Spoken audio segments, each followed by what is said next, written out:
What up, everybody? Hope everybody's doing well. Good deal, good deal. Hey, we're on the Potomac River this afternoon. We're going to go do a little Potomac River fishing. You can see behind me, or in front of me, there's a little bit of grass flats. Absolute tearing them up here as of late. Man, we're going to have some fun, man. See what we can do. And let me get to the spot, and I'll see what we can do for you. It's been really, really good. Really, really good fishing. Solid fishing here. But I don't know. What I'm doing is fishing a little grass edge, and man, it's been good. It's been real good. So all I've been doing, guys, I'm tearing it up, is taking this little shaky head right here and throwing it out there on the grass flats. The tide is coming in right now on the Potomac. So last night I was out here, I kid you not, caught 50 bass. It was incredible. It was one after another. I was talking on the phone with Blake the entire time, and man, it was just incredible fishing. So anyway, we're going to give her a start, and we're going to, as I said, just kind of work this grass line, and hopefully these fish will come up. If not, we're going to go to another spot, but we're going to start right here, see what happens. First line in, guys, and again, just going to work it through a grass line. But man, it was so fun last night, y'all. You know, it's so good to just kind of get out here and just fun fish. You know, just freaking head down, fun fish, and all that good stuff. But anyway, it's been a long time since I've been able to just kind of just do that a little bit. You know, but might throw a little top water a little later today or tonight. But anyway, maybe catch a snakehead or two. But we'll see. But hope everybody's Wednesday is going well. Man, it's been a crazy week. Those of you guys know, it's been a crazy week for me. But it's all good. A lot of fun. Just trying to see what's out here, y'all. See if the fish are going to bite today. I may have caught them all yesterday. But might be fun to catch a snakehead for you guys. See what's up. But man, I'll tell you, fishing was just absolute fire. We had outgoing tide yesterday about this time, and I was on the phone with several people, man, and I was just catching them one after another after another. It was crazy. I mean, some good fish too.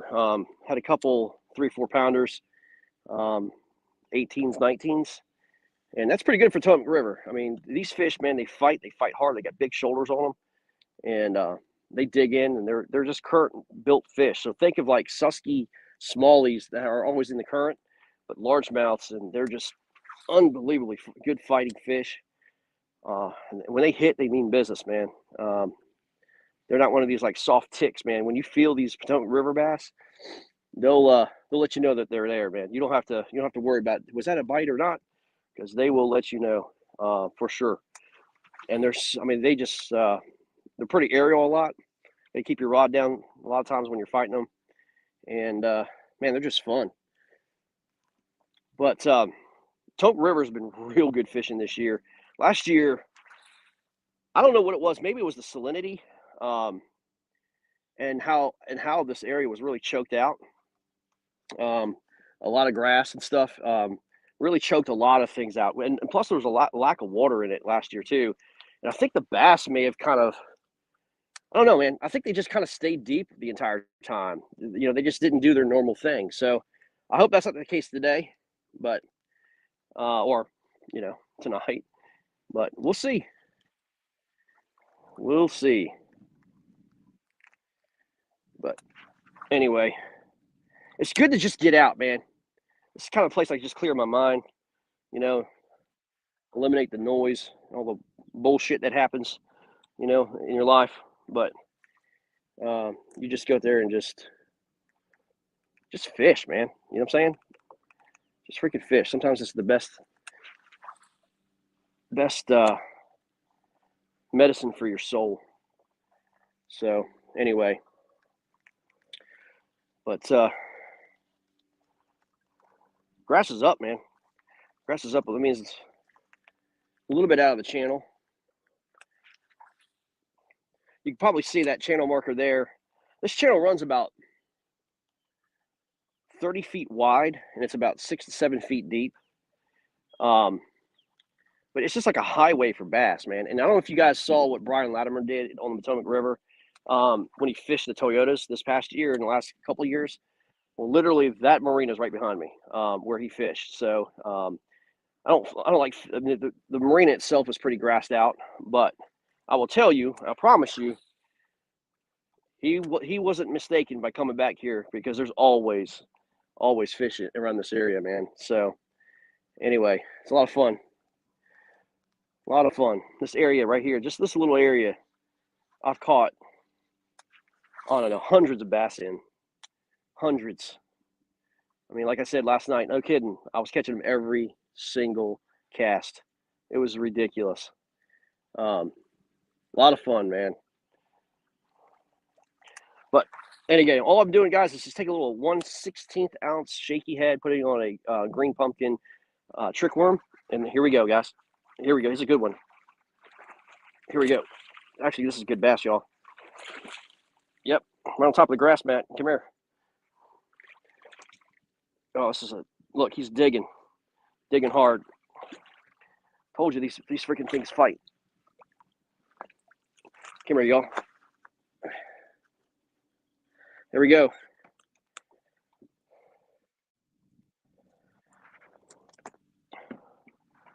There we go, y'all. Potomac River bass. Like I said, nice one here.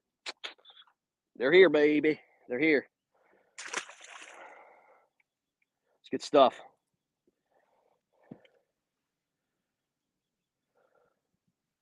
Yep, shaky head on the grass mat, just pulling it off, man. You know, a lot of guys will just use, you know, when they're fishing grass mats and stuff, man. I try to do stuff that guys don't do, and use that most people just don't do. I mean, when you're talking grass mats, you know, a lot of times you talk about creature baits and you know, maybe buzz baits over top of them or whatever. Sometimes guys like to use speed worms, which is good. I doubt they ever see a shaky head rolling off a freaking grass mat. I just don't think they see it a lot. But again, all I'm doing is really swimming it, and again, kind of just doing something that they don't see. And yesterday, again, it was just awesome. Freaking fire, man. Freaking fire.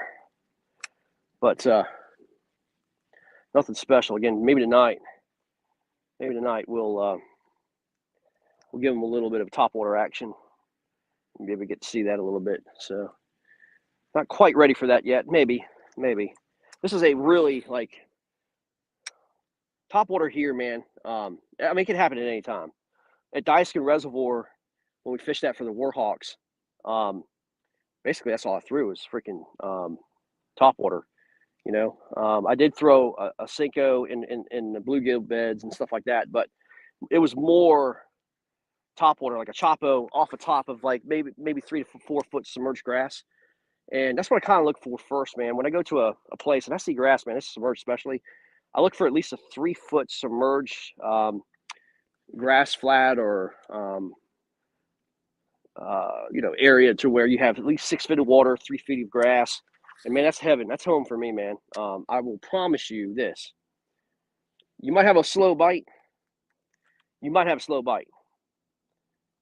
But anywhere you see submerged grass at least 3 feet down below surface, I 100% guarantee you there's bass in that grass. Now, it's your job to try to figure out what they're going to bite, but they're there. I like to start top water. If they come up for it, great, man. Have fun. Have a freaking blast. If you need to go down a little further, then a nice little swim bait, you know, like a paddle tail swim bait or like a Reaction Innovation swim bait or something like that. I like those. And then if not, then either rip a square bill through the grass, just tick in the grass, or do what I'm doing now. And that's just basically finessing through the grass with a shaky head or something, and just kind of ticking the grass up and down the grass and stuff, man. They'll come up and get it. It all depends on the presentation, of course. But it's summertime. There's no need to be finessey with this. It's a finesse bait. I am not finessey with it, man. I'm super aggressive with it. Um, I just, again, I swim it, I bounce it, I knock it around things, and see what happens, man. Again, and I don't even let it hit bottom. I mean, there's no point in it because you're hitting grass. So all I'm trying to do is like slither it through the grass, pull it through the grass. I mean, whatever you have to do to make it in front of their face. Another thing too, the water is a little bit stained. It's not muddy. It's stained.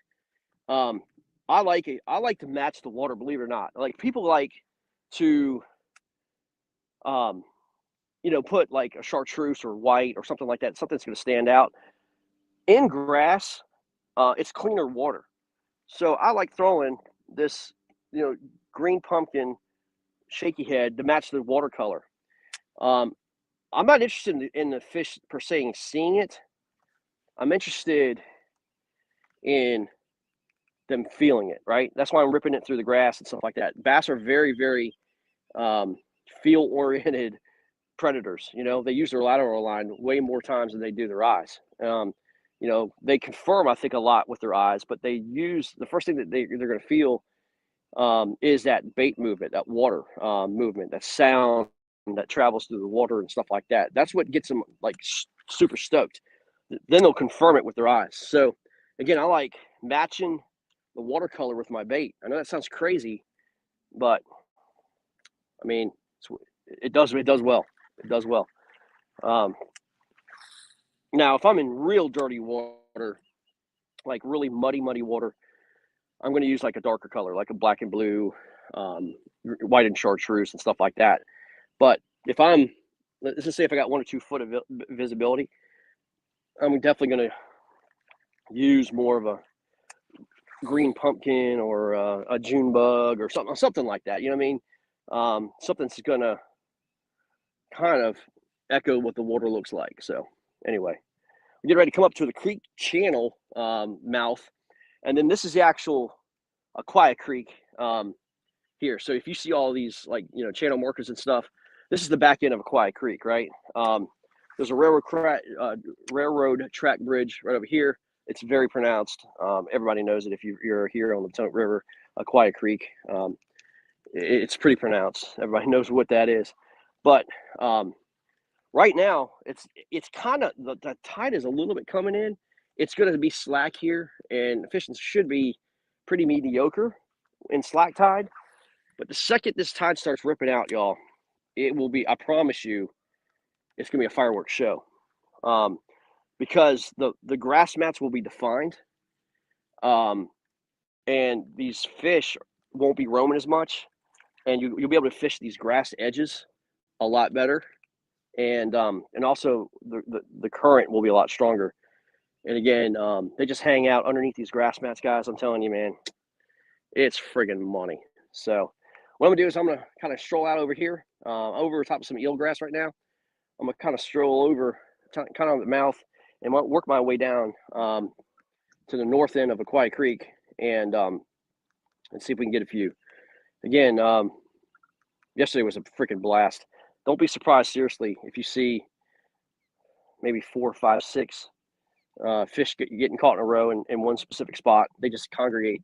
They wolf pack around here, man. It's crazy. So anyway, but we will give her a shot. I was here. Let's see. I was here about a month ago, thereabouts. It was about a month ago before I went to Florida, and I was fishing this area right where I'm at right now, and I pulled out 3 20s in a row. 3 20s in a row. It was right here, and I was just like, "What in the world?" But again, they were just hanging out on this point in this eelgrass. I'm in an eelgrass spot, and they were just like literally just below the surface, and they're smoking bait. It was so freaking cool. But anyway, that was a special day. Anytime you get 3 in a row, couldn't believe it, but it was cool. Really, really cool. So anyway, we'll give her a shot. The old motor's got grass in it, y'all. Give me 1 second here. I'm going to fix my motor.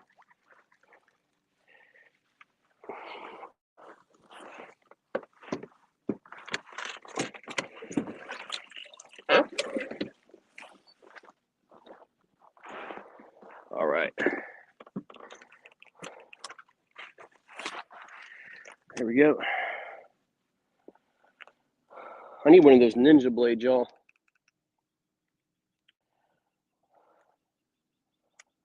But anyway, guys, if you can see in front of me,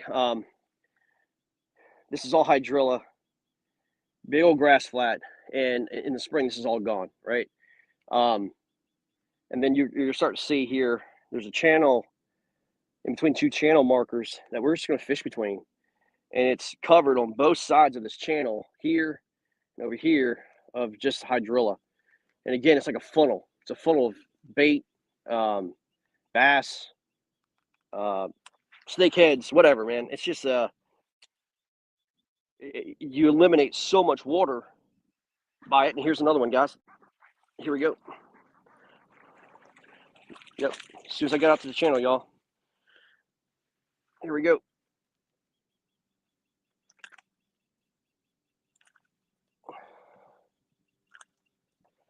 Yep. As soon as I got out the channel, there's another one right there.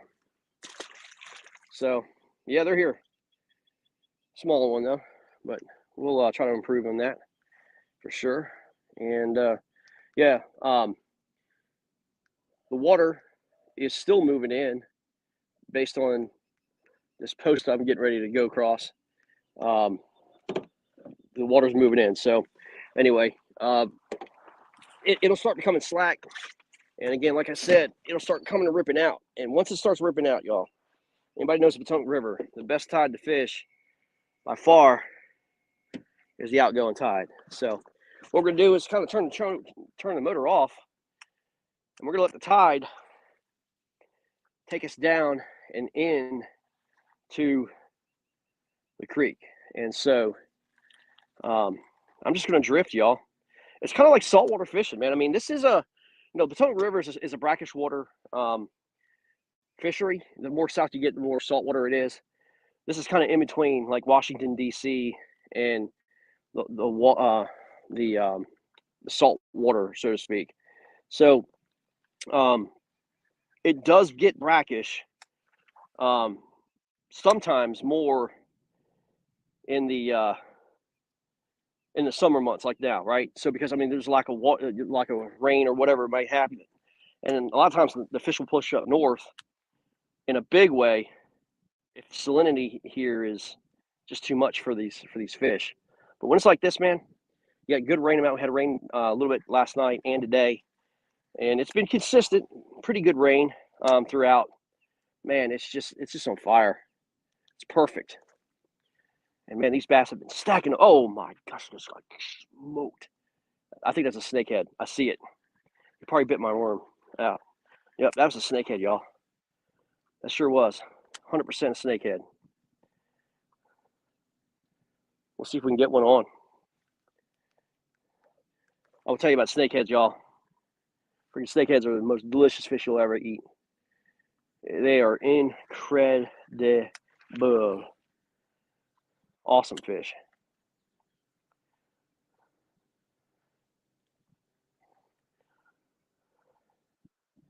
What we get ready to do, there's a log right here, and I might just put it on spot lock. Just kind of hang out here for a little bit and pitch inside this log and see how many I can pull out. We'll see. I mean, I am going to pitch the shaky head in the log and work it out and swim it and all that stuff. This log tends to be magical, man. It's one of these places that these fish hang out at. But let's see here. Get a little closer.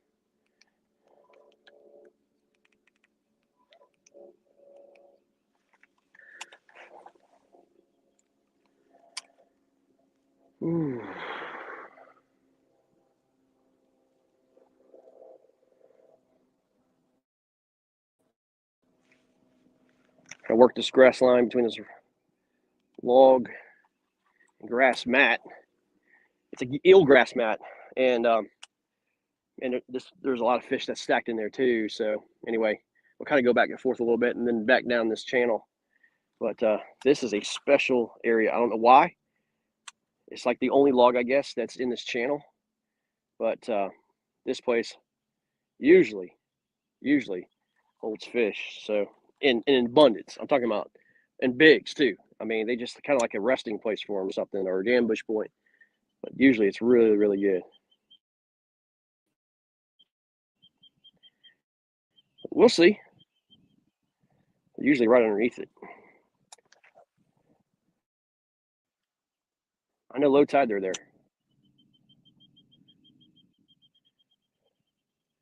We'll give her a shot.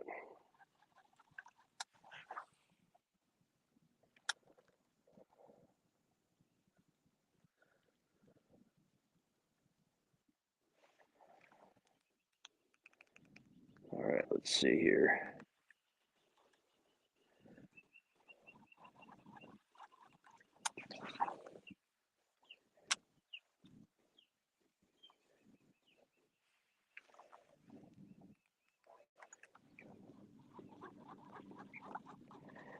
All right.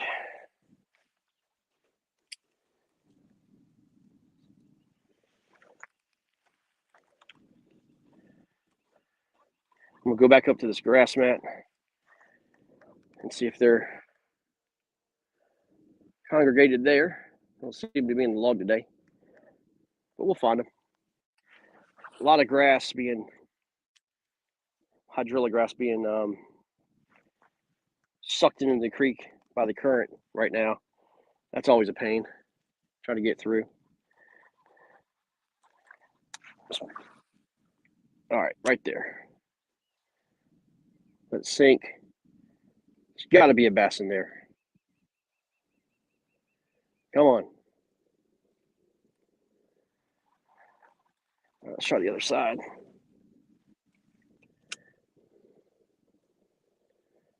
I see some bait. There's something around there for sure.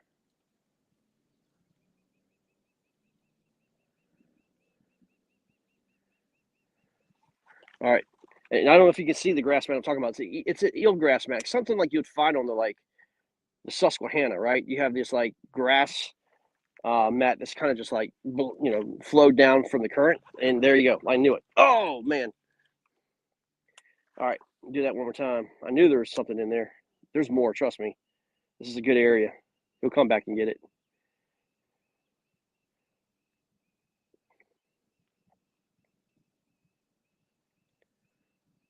Come on. You know you want it.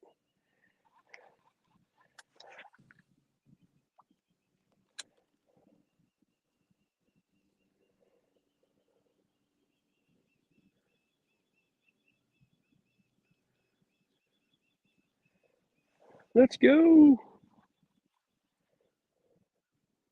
All right. Let's kind of fish around it and kind of drag it on the sides of it and through it.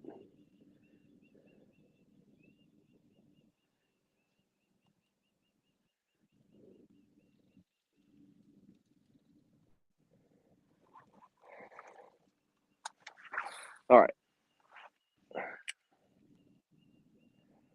Again, kind of covering areas. Never leave an area, man, too soon. You know what I mean? You never know how much bass are in there. Like if you catch one or two bass, man, I mean, pick that freaking place apart, dude. Don't go like, well, I have this other spot or whatever. I've got this other spot. I know this other spot holds fish. I'm just gonna go over there for. No, man, pick that freaking place apart. Especially if you're in a tournament, man. You'll be surprised how many fish are in that one little spot, man. You can get a limit real quick. Or sometimes it's just one or two, but don't ever leave it, man, too soon. Because again, bass usually are together, and they usually feed together and all that stuff, man. So, the Wednesday night boaters are out. I forgot about the Wednesday night club. They're going to be like pushing me off, I'm sure. Like trying to fish this area, I guarantee it. But that's all right. I'll yield to a boater fisherman when I'm fun fishing. I don't have a problem with that at all.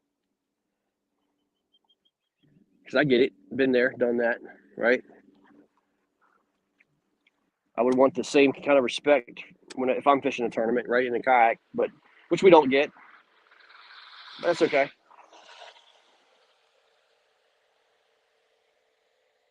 So,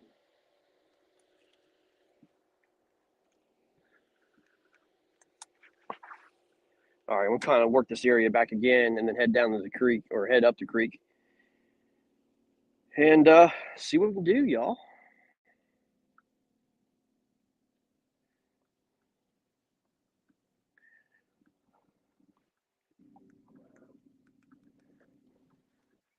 All right.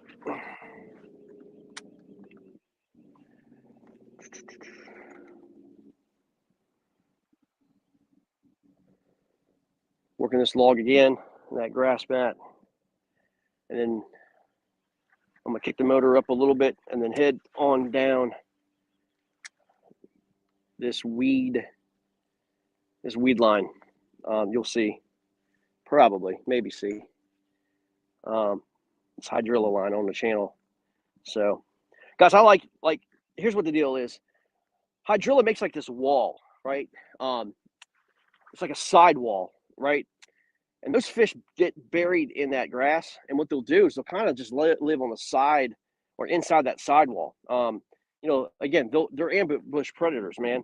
Like a lot of the bait will kind of swim through the channel, kind of close to ditches, and right up against that sidewall, right? And those bass kind of get tucked in there on the hydrilla sidewalls, and you'll see them. Like you'll see on clear days, man. You can see them come out of that hydrilla, pop out of that grass sidewall, and smoke your bait, and then take it back in, right? So, it's kind of like a home. You know what I mean? Like an apartment or whatever for these bass. But I love like throwing a chatterbait right down that sidewall. I like throwing again like this shaky head. Kind of like just let it swim and trickle down that sidewall, or swim it parallel to that sidewall. It's good, man. If it's real thick and it's just matted everywhere, then you can take like a speed worm, and a weightless speed worm, and kind of bring it over top of the mat and then let it drop in the holes. I like taking a belly weighted Christy crawl and doing the same thing, and kind of use that Christy crawl, just slapping the top of the water, and then having it fall in those holes and stuff like that. Man, that's a good way of catching some pretty nice fish. The only thing with that though is you'll notice, like when you do that, a lot of times a smaller bass will come up first and grab it. You'll catch a lot of small bass, man. A ton of small bass. Because let's be honest, man, these bigger bass are not going to fight smaller bass for food. They're not. I mean, they're just more slower. They're a little more lethargic. They want an easy meal, right? They don't like to work so much for food. And a lot of the smaller bass will come up and and eat way quicker and more aggressively than a bigger bass will. So anyway, that's just the reality of it. You know what I mean?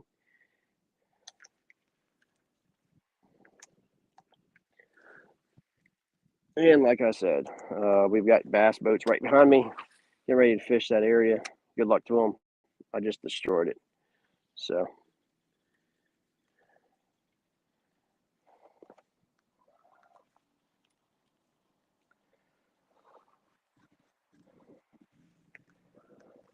yep.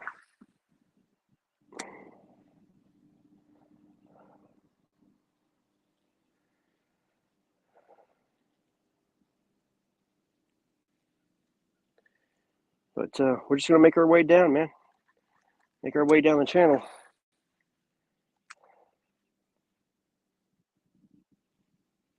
And then we're going to work the other side back up. I mean, that's what we're going to do. So we'll make our way down for about a quarter mile or so. Maybe not even that. And then work our way back up. And then see what happens, man. See what happens.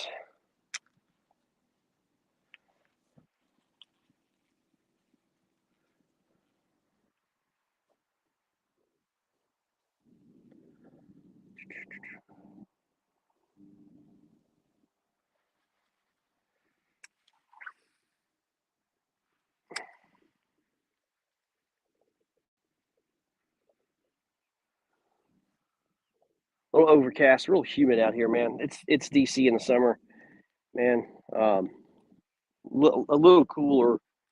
A little cooler, a little slight breeze, not too bad. And may the wind blow, man. Let's get a little wind going. Cool me down a little bit. Get some of these bass moving.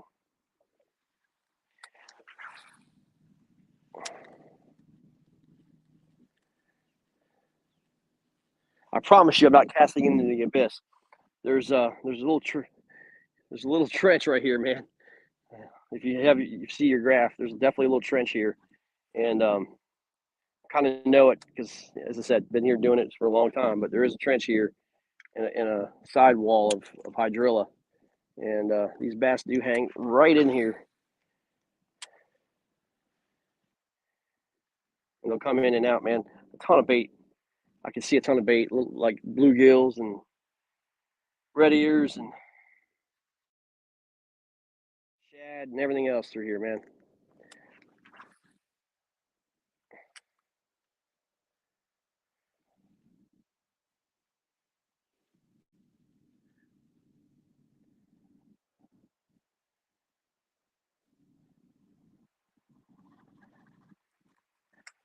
All right.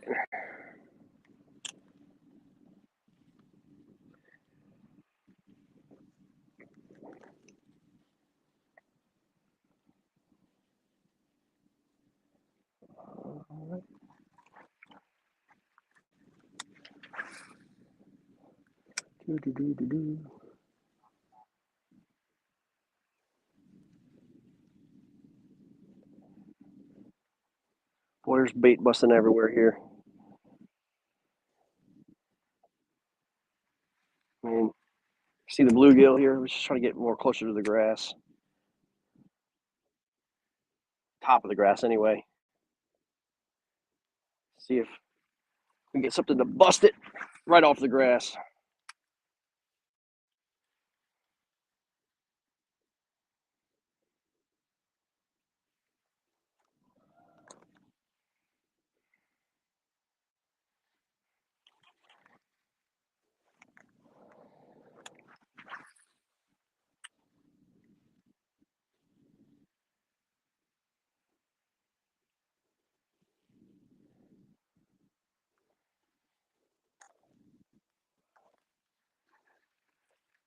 Right.